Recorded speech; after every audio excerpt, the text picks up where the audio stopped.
This is tape 1 of 3 tapes on the New Order of Barbarians, referred to on these tapes as simply the New World System. Tapes 1 and 2 are reminiscence by Dr. Lawrence Dunegan of a speech given on March 20th, 1969 by an insider of the Order, whose names and credentials are given in the interview with Dr. Dunegan on tape 3. The moderator for these tapes is Randy Engel, National Director, U.S. Coalition for Life. There has been much written and much said by some people who have looked at all the changes that have occurred in American society in the past 20 years or so, and who have looked then retrospectively to earlier history of the United States and indeed of the world, and come to the conclusion that there is a conspiracy of sorts which influences, indeed controls, major historical events not only in the United States but around the world. This conspiratorial interpretation of history is based on people making observations from the outside, gathering evidence, and coming to the conclusion that from the outside they see a conspiracy. Their evidence and conclusion are based on evidence gathered in retrospect, period.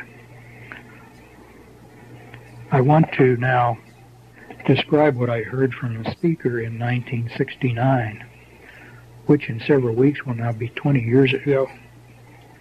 The speaker did not speak in terms of retrospect, but rather predicting changes that would be brought about in the future. The speaker was not looking from the outside in, thinking that he saw conspiracy. Rather, he was on the inside, admitting that indeed there was an organized power, force, group of men who wielded enough influence to determine major events involving countries around the world, and he predicted, or rather expounded on changes that were planned for the remainder of this century. As you listen, if you can recall the situation, at least in the United States in 1969 and the few years thereafter, and then recall the kinds of changes which have occurred between then and now, almost 20 years later, I believe you'll be impressed with the degree to which the things that were planned to be brought about have already been accomplished. Some of the things that were discussed were not intended to be accomplished yet by 1988, but are intended to be accomplished before the end of this century. There is a timetable, and it was during this session that some of the elements of the timetable were brought out. Anyone who recalls early in the days of the Kennedy presidency, the Kennedy campaign, when he spoke of progress in the decade of the 60s, that was kind of a cliche in those days, the decade of the 60s. Well, by 1969, our speaker was talking about the decade of the 70s, the decade of the 80s, and the decade of the 90s. So that I think that terminology, that way of looking at things and expressing things, probably all comes from the same source.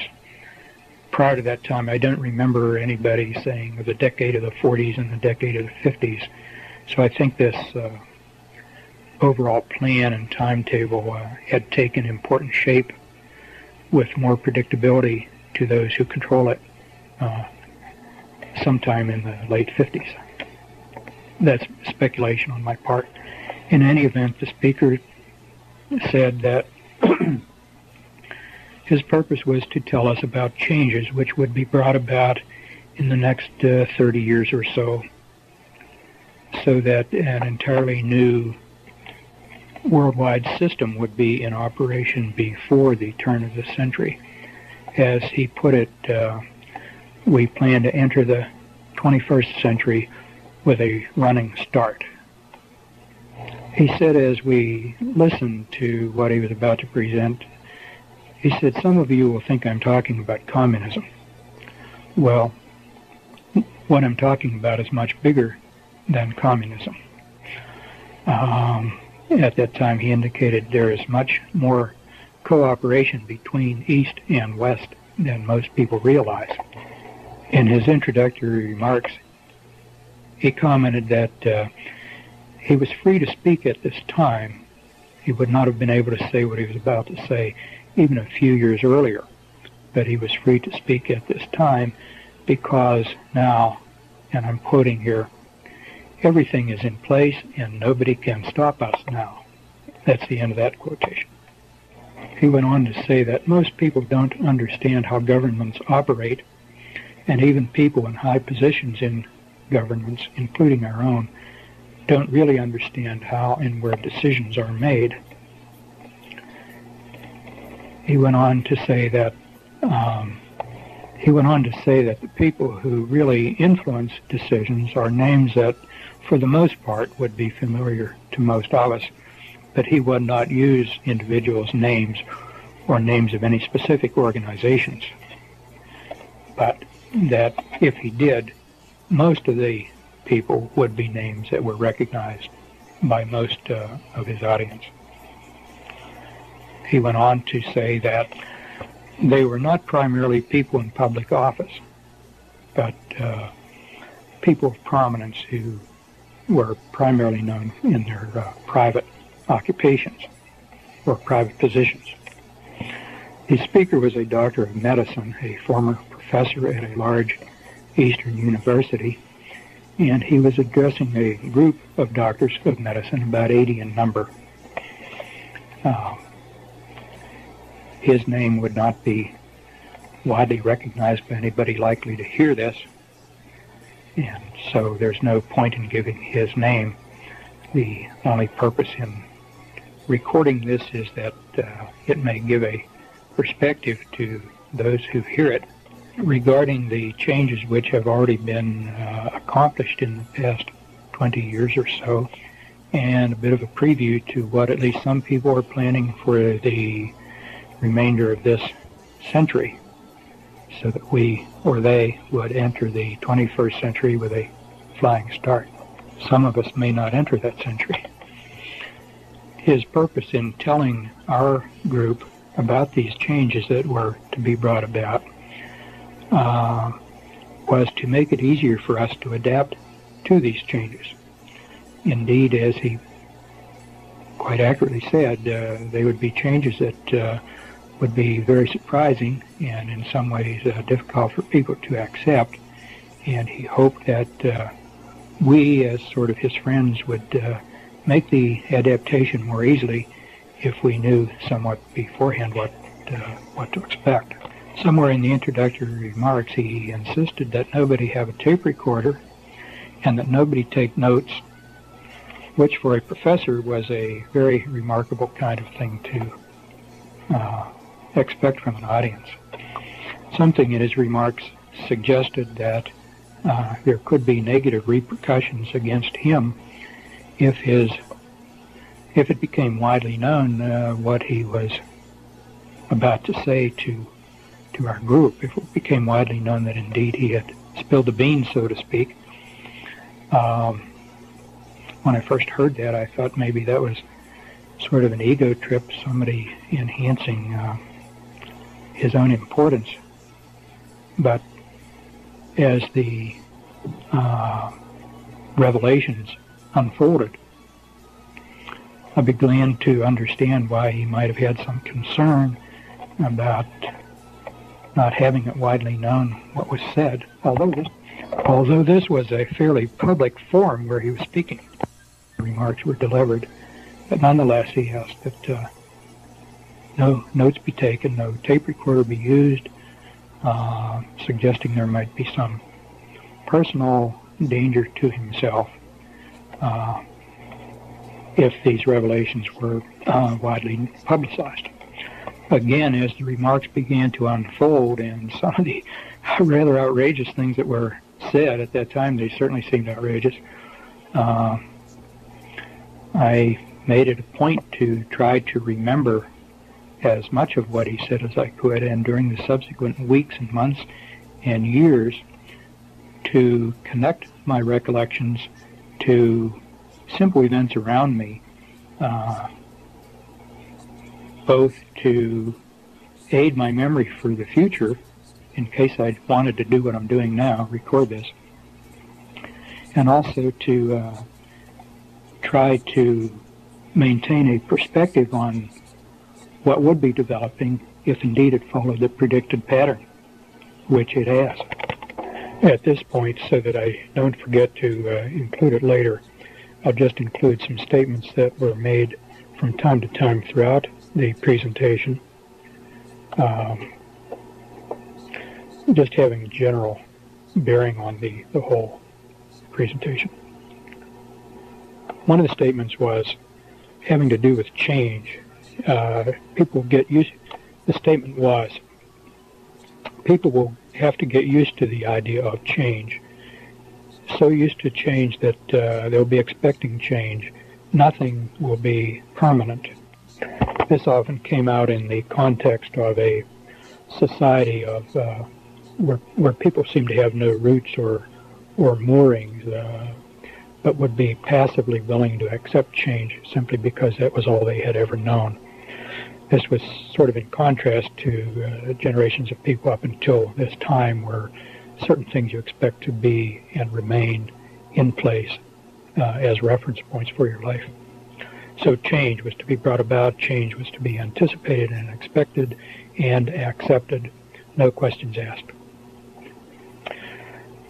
Another comment that was made from time to time during the presentation was, people are too trusting. People don't ask the right questions. Sometimes being too trusting was equated with being too dumb.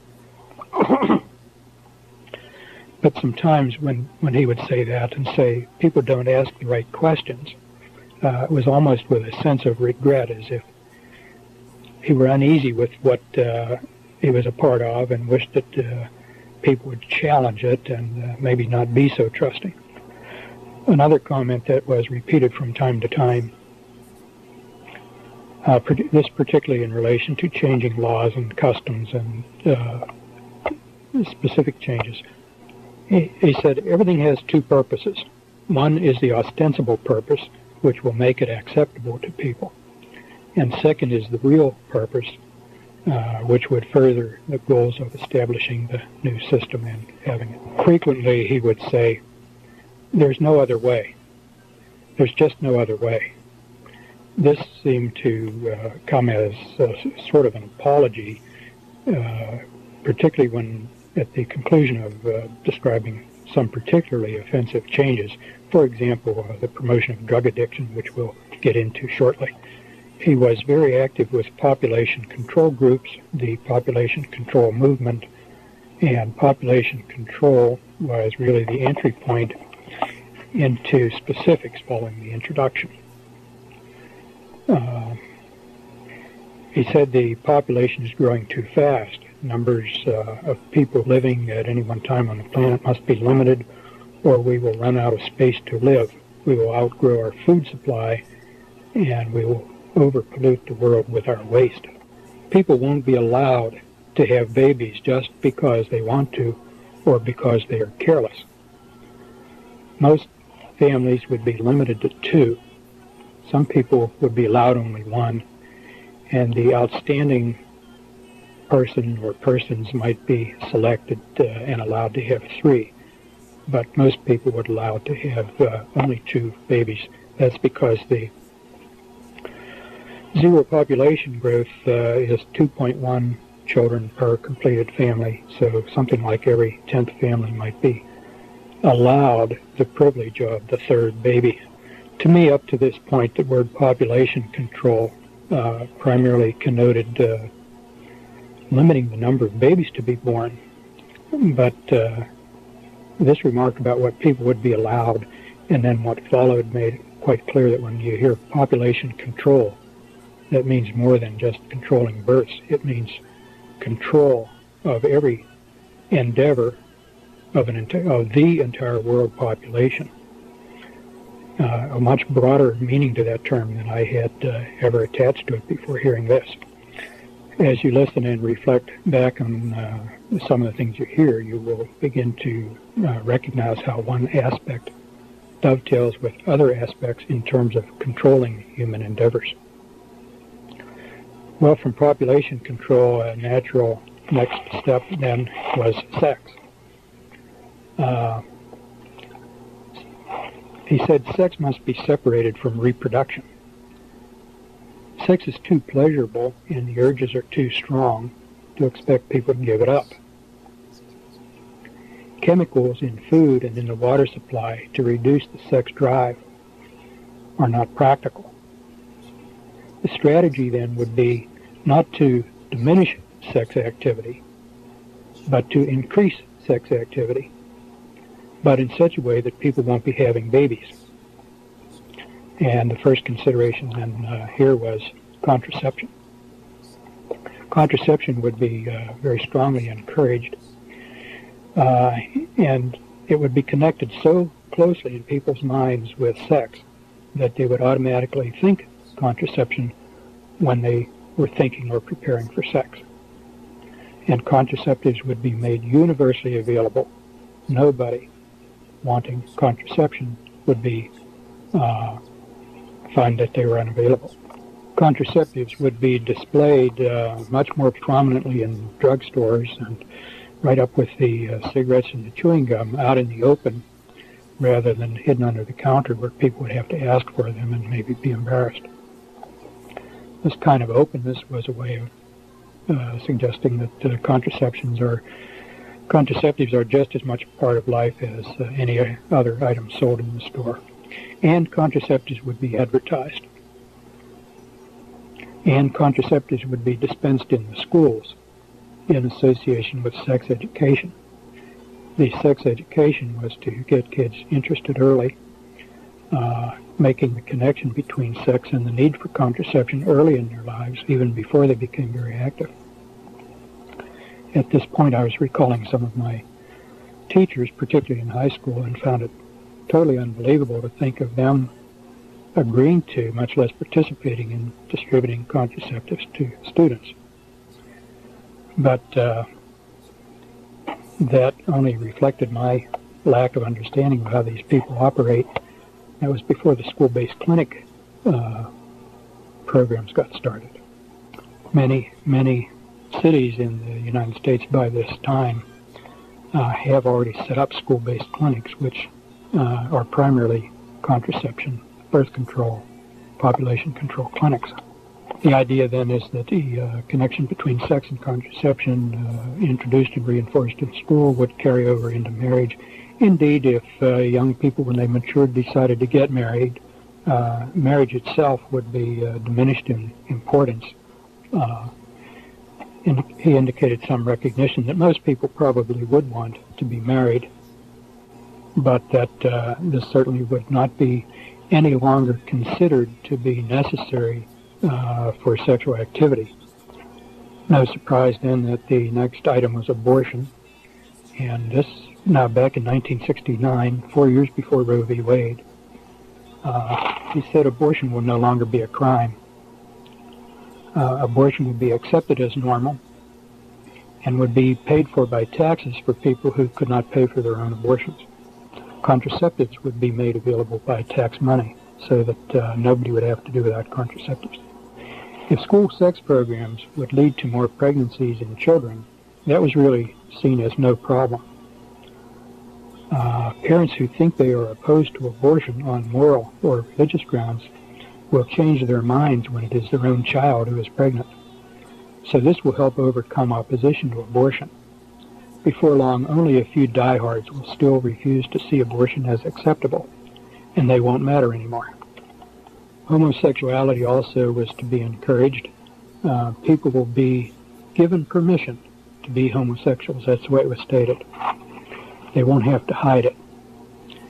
And elderly people will be encouraged to continue to have active sex lives into their very old ages as long as they can. Everyone will be given permission to have sex to enjoy however they want. Anything goes. This is the way it was put. And I remember thinking how arrogant for this individual or whoever he represents to feel that they can give or withhold permission for people to do things. But that was the terminology that was used. In this regard, clothing was mentioned. Clothing styles would be made more stimulating and provocative. Recall back in 1969 was the time of the miniskirt, when those miniskirts were very, very high and very revealing. He said it's not just the amount of skin that is exposed that makes clothing sexually seductive, but other more subtle things are often more suggestive. Things like movement and the cut of clothing and the kind of fabric, the positioning of accessories on the clothing. If a woman has an attractive body, why should she not show it, was one of the statements. There's was not detail on what was meant by provocative clothing, but since that time, if you watch the changes in clothing styles, blue jeans are cut in a way that they're much more tight-fitting through the crotch. They form wrinkles. Wrinkles essentially are arrows, lines which direct one's vision to certain anatomic areas. And this was around the time of the burn your bra activity. He indicated that a lot of women should not go without a bra. They need a bra to be attractive. So instead of banning bras and burning them, bras would come back, but they would be thinner and softer, allowing more natural movement. It was not specifically stated, but certainly a very thin bra is much more revealing of the nipple and what else is underneath than heavier bras that were in style up to that time. Technology. Earlier he said sex and reproduction would be separated. You would have sex without reproduction, and then technology was reproduction without sex. This would be done in the laboratory. Indicated already much research was underway about making babies in the laboratory. There was some elaboration on that, but I don't remember the details, how much of that technology has come to my attention since that time. I don't remember. I don't remember in a way that I can distinguish what was said from what I subsequently have just learned as general medical information. Families. Families would be limited in size. We already alluded to not being allowed more than 2 children. Divorce would be made easier and more prevalent. Most people who marry will marry more than once. More people will not marry. Unmarried people would stay in hotels and even live together. That would be very common, and nobody would even ask questions about it. It would be widely accepted as no different from married people being together. More women will work outside the home. More men will be transferred to other cities in their jobs. More men would travel and work. Therefore, it would be harder for families to stay together. This would tend to make the marriage relationship less stable, and therefore tend to make people less willing to have babies. And the extended family would be smaller and more remote. Travel would be easier, less expensive for a while, so that people who did have to travel would feel that they could get back to their families, not that they were abruptly being made remote from their families. But one of the net effects of easier divorce laws, combined with the promotion of travel and transferring families from one city to another, was to create instability in the families. If both husband and wife are working and one partner gets transferred, the other one may not be easily transferred. So one either gives up his or her job and stays behind while the other leaves, or else gives up the job and risks not finding employment in the new location. Rather diabolical approach to this whole thing. Euthanasia. Everybody has a right to live only so long. The old are no longer useful. They become a burden.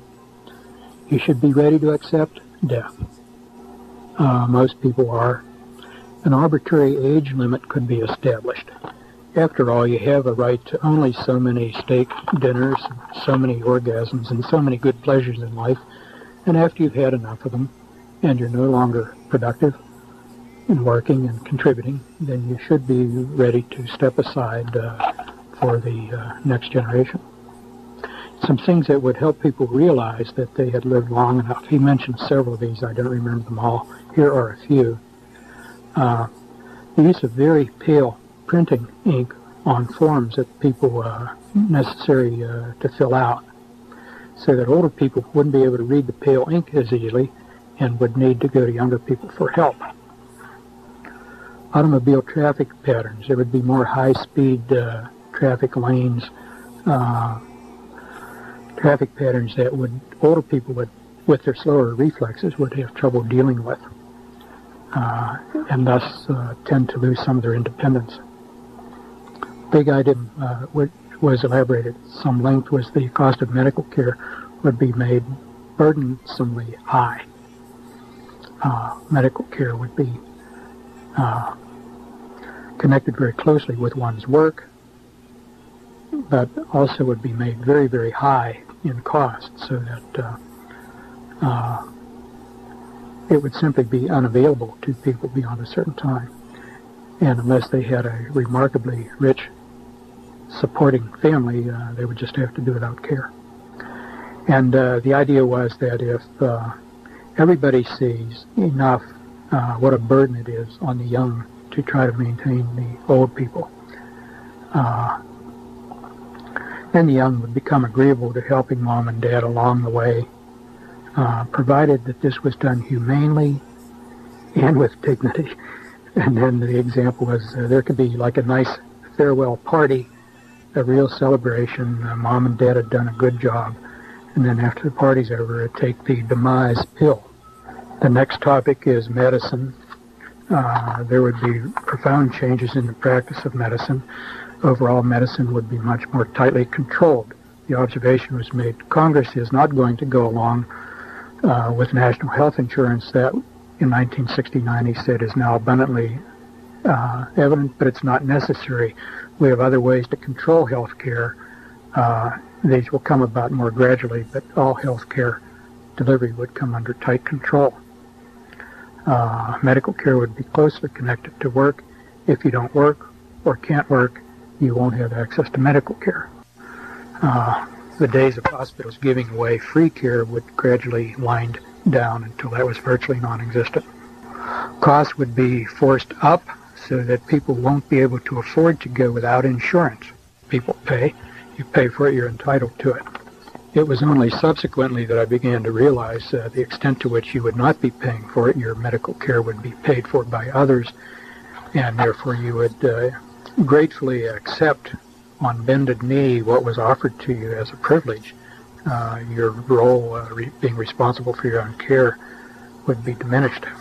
As an aside here, this is not something that was developed at that time. I didn't understand at the time. But as an aside, the way this works, everybody's made dependent on insurance. And if you don't have insurance and you pay directly, the cost of your care is enormous. The insurance company, however, paying for your care does not pay that same amount. If you are charged, say, $600 for the use of an operating room, the insurance company does not pay $600 on your part. They pay $300 or $400. And that differential in billing has the desired effect. It enables the insurance company to pay for that which you could never pay for. They get a discount that's unavailable to you. When you see your bill, you're grateful that the insurance company can do that, and in this way you are dependent and virtually required to have insurance. The whole billing is fraudulent. Anyhow, continuing on now, access to hospitals would be tightly controlled. Identification will be needed to get into the building. Security in and around hospitals would be established and gradually increased so that nobody without identification could get in or move around inside the building. Theft of hospital equipment, things like typewriters and microscopes and so forth, would be allowed, and exaggerated, reports of it would be exaggerated, so that this would be the excuse needed to establish the need for strict security until people got used to it. And anybody moving about in a hospital would be required to wear an identification badge with a photograph and telling why he was there, employee or lab technician or visitor or whatever. And this is to be brought in gradually, getting everybody used to the idea of identifying themselves until it was just accepted. This need for ID to move about would start in small ways, hospitals, some businesses, but gradually expand to include everybody in all places. It was observed that hospitals can be used to confine people for the treatment of criminals. This did not mean necessarily medical treatment. At that time, I did not know the word psycho prison, as in the Soviet Union, but without trying to recall all the details, basically it was describing the use of hospitals both for treating the sick and for confinement of criminals for reasons other than the medical well-being of the criminal. Definition of criminal was not given. The image of the doctor would change. No longer would he be seen as an individual professional in service to individual patients, but the doctor would be gradually recognized as a highly skilled technician, and his job would change. The job is to include things like executions by lethal injection. The image of the doctor as being a powerful, independent person would have to be changed. And he went on to say, doctors that make entirely too much money, they should advertise like any other product. Lawyers would be advertising too. Keep in mind, this was an audience of doctors being addressed by a doctor, and it was interesting that he would make some rather insulting statements to his audience without fear of antagonizing us. The solo practitioner would become a thing of the past. A few diehards might try to hold out, but most doctors would be employed by an institution of one kind or another. Group practice would be encouraged, corporations would be encouraged, and then once the corporate image of medical care, as this gradually became more and more acceptable, doctors would more and more become employees rather than independent contractors. And along with that, of course, unstated but necessary, is the employee serves his employer, not his patient. So that's, and we've already seen quite a lot of that in the last 20 years, and apparently more on the horizon. The term HMO was not used at that time, but as you look at HMOs, you see this is the way that medical care is being taken over since the national health insurance approach did not get through the Congress. A few diehard doctors may try to make a go of it, remaining in solo practice, remaining independent, which parenthetically is me. But they would suffer great loss of income. They'd be able to scrape by maybe, but never really live comfortably as those who were willing to become employees of the system. Ultimately, there would be no room at all for the solo practitioner after the system is entrenched. Next heading to talk about is health and disease. He said there would be new diseases to appear, which had not ever been seen before, would be very difficult to diagnose and be untreatable, at least for a long time. No elaboration was made on this, but I remember not long after hearing this presentation, when I had a puzzling diagnosis to make, I would be wondering, is this what he was talking about? Is this a case of what he was talking about? Some years later, as AIDS ultimately developed, I think AIDS was at least one example of what he was talking about. I now think that AIDS probably is a manufactured disease. Cancer. He said we can cure almost every cancer right now. Information is on file in the Rockefeller Institute if it's ever decided that it should be released. But consider, if people stop dying of cancer, how rapidly we would become overpopulated. You may as well die of cancer as something else. Efforts at cancer treatment would be geared more toward comfort than toward cure. There was some statement that ultimately the cancer cures which were being hidden in the Rockefeller Institute would come to light because independent researchers might bring them out despite these efforts to suppress them. But at least for the time being, letting people die of cancer was a good thing to do because it would slow down the problem of overpopulation. Another very interesting thing was heart attacks. He said, there is now a way to simulate a real heart attack. It can be used as a means of assassination. Only a very skilled pathologist who knew exactly what to look for at an autopsy could distinguish this from the real thing. I thought that was a very surprising and shocking thing to hear from this particular man at that particular time. This and the business of the cancer cure really still stand out sharply in my memory because they were so shocking and at that time seemed to me out of character. He then went on to talk about nutrition and exercise, sort of in the same framework. People would have to eat right and exercise right to live as long as before. Most won't. This in the connection of nutrition, there was no specific statement that I can recall as to particular nutrients that would be either inadequate or in excess. In retrospect, I tend to think he meant high salt diets and high fat diets would predispose toward high blood pressure and premature arteriosclerotic heart disease, and that if people were too dumb or too lazy to exercise as they should, then their circulating fats would go up and predispose to disease.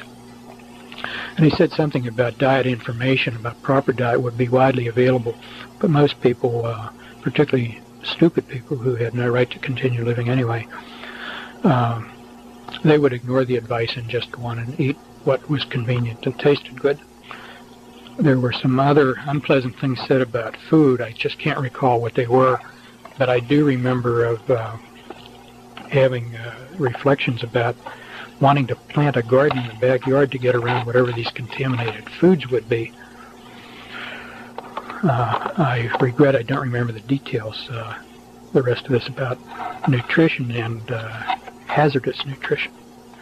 With regard to exercise, he went on to say that more people would be exercising more, especially running, because everybody can run. You don't need any special equipment or place. You can run wherever you are.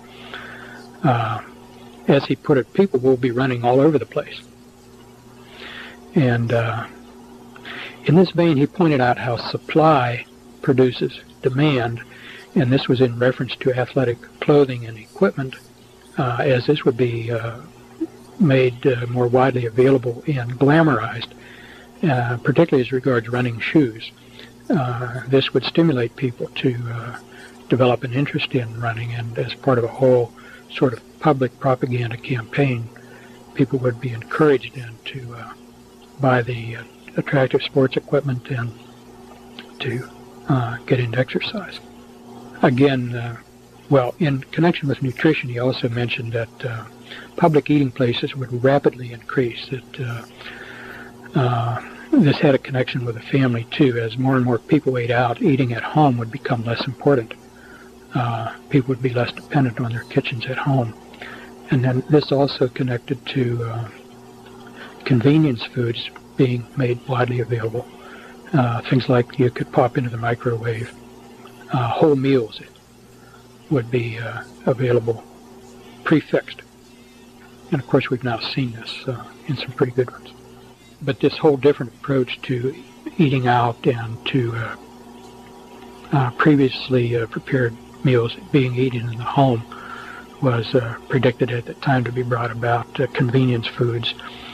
And the convenience foods, though, would be part of the hazard. Anybody who was lazy enough to want the convenience foods rather than fixing his own also better be energetic enough to exercise,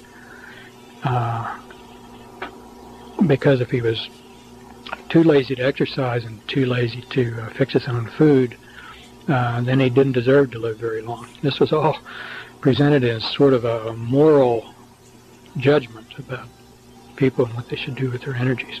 People who are smart, who would learn about nutrition, and who are disciplined enough to eat right and exercise right are better people and are the kind you want to live longer.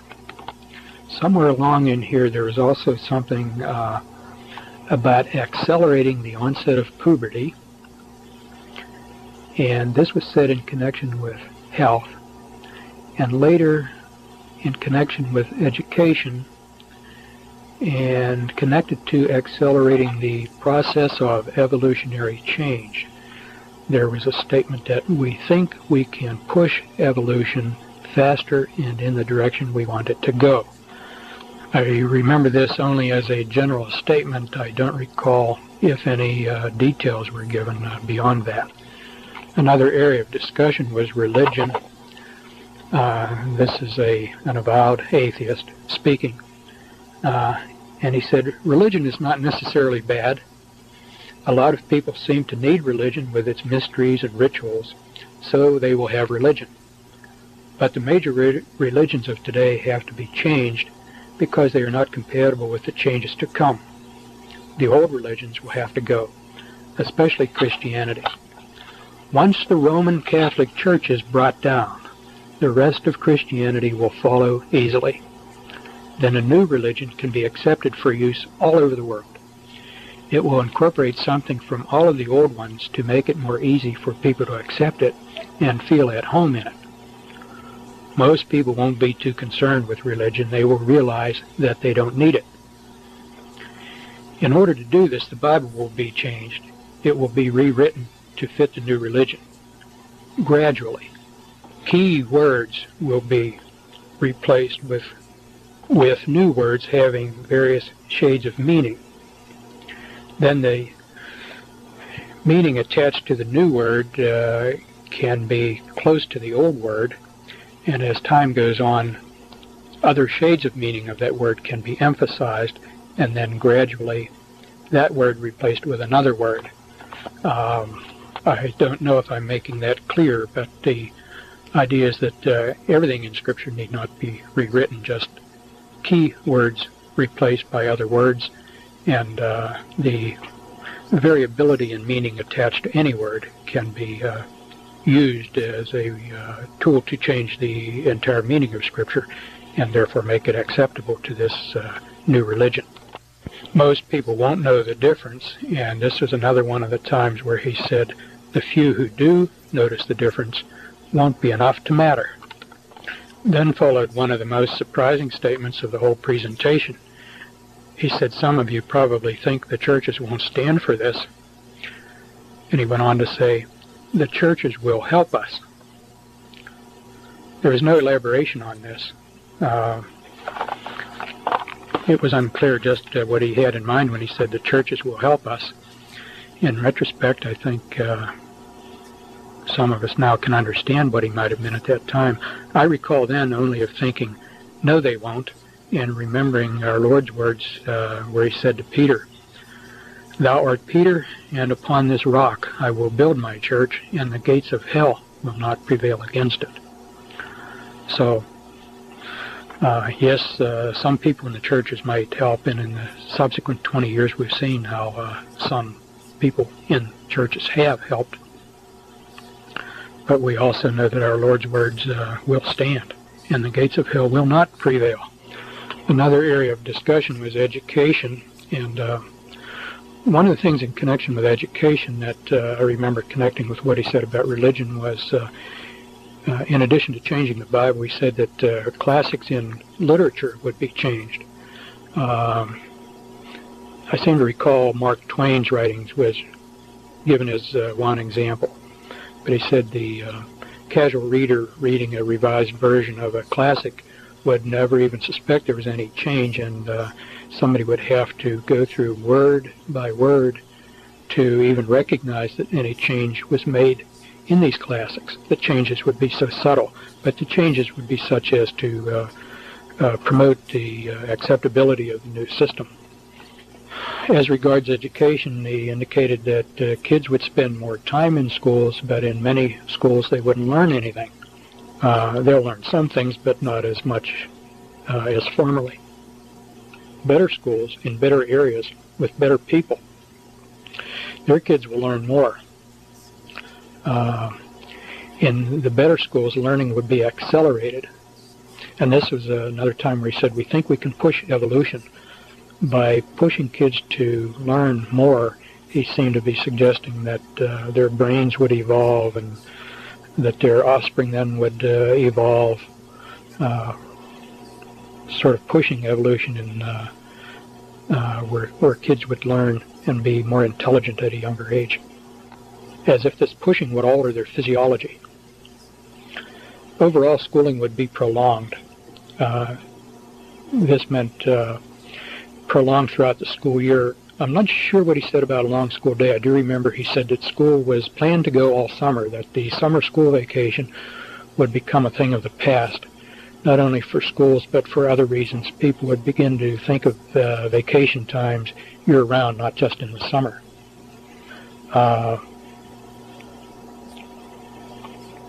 For most people, it would take longer to complete their education.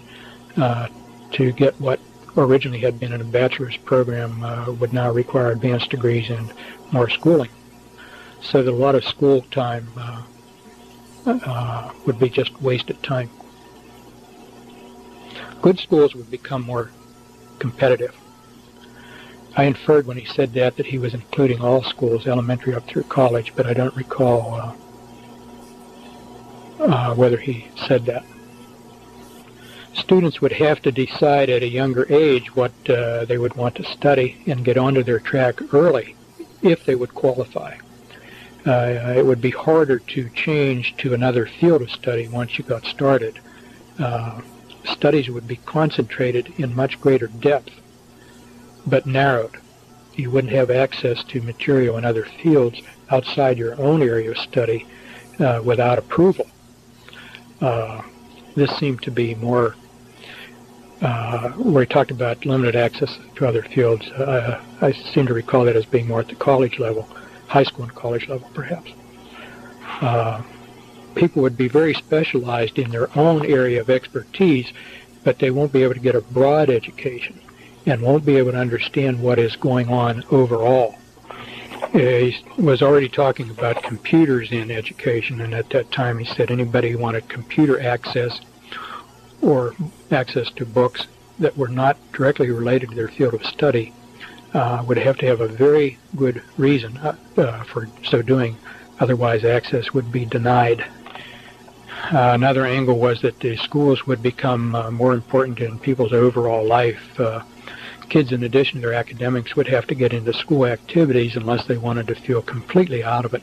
But spontaneous activities among kids, the thing that came to my mind when I heard this was sandlot football and sandlot baseball teams that we worked up as kids growing up. I said to kids wanting any activities outside of school would be almost forced to get them through the school. There would be few opportunities outside.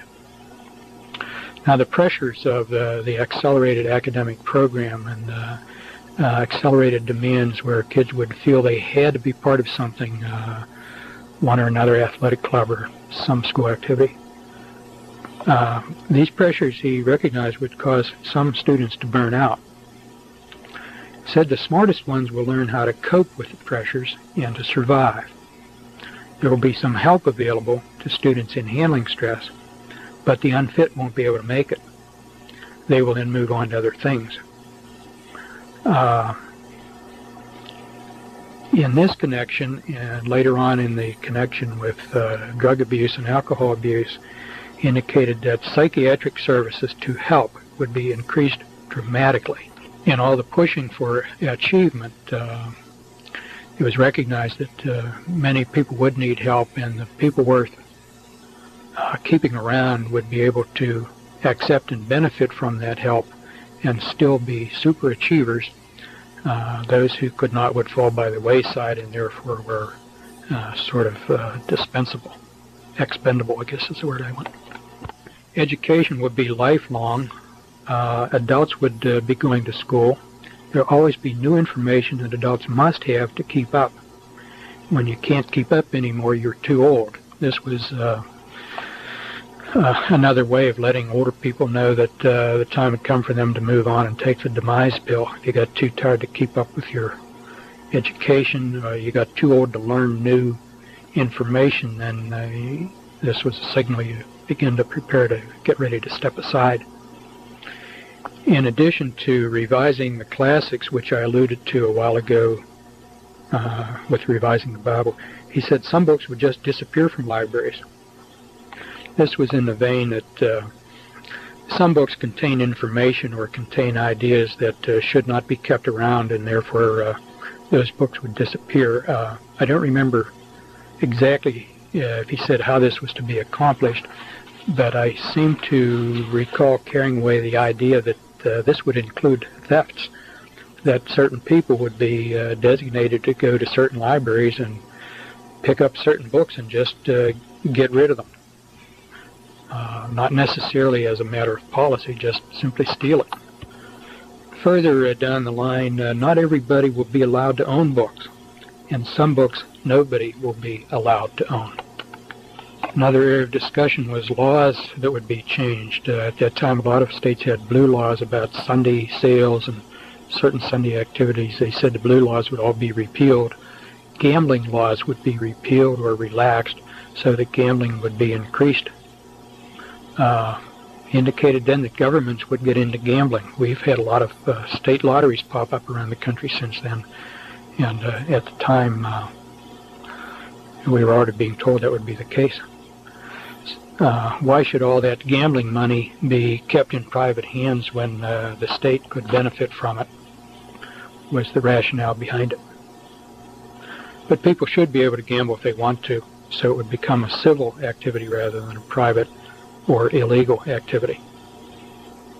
Bankruptcy laws would be changed.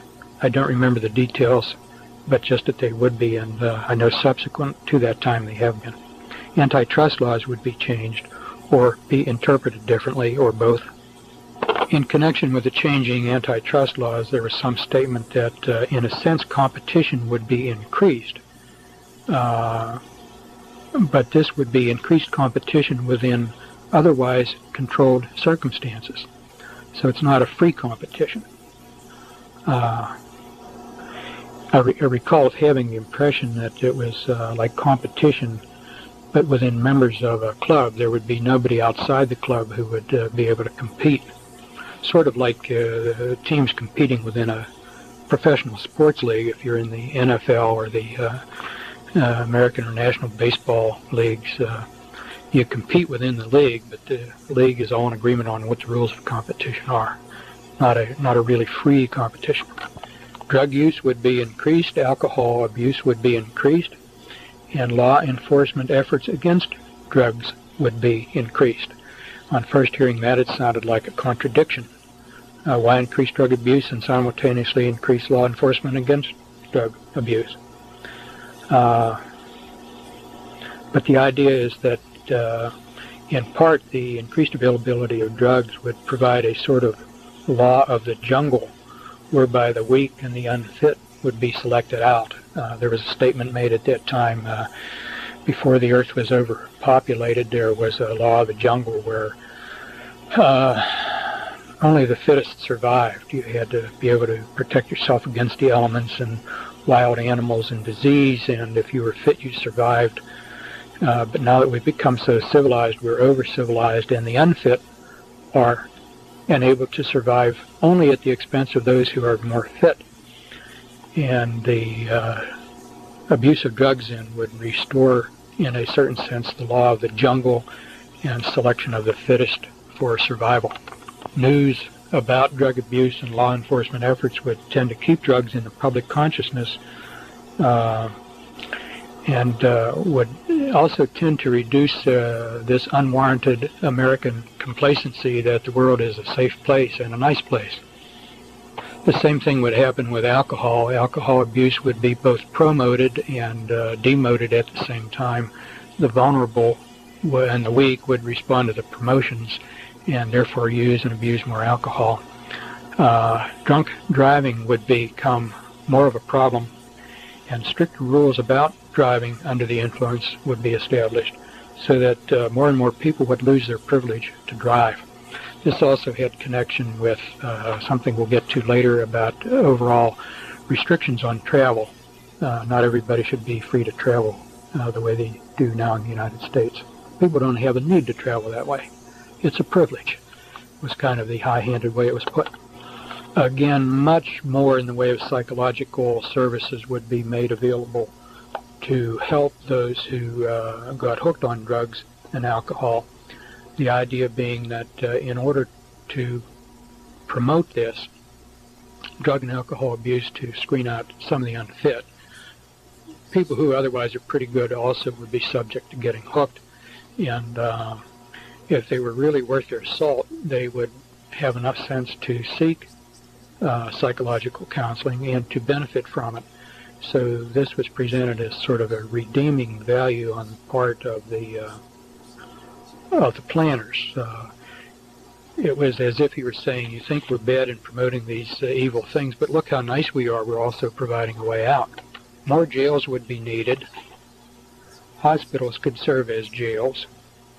Some new hospital construction would be designed so as to make them adaptable to jail-like use.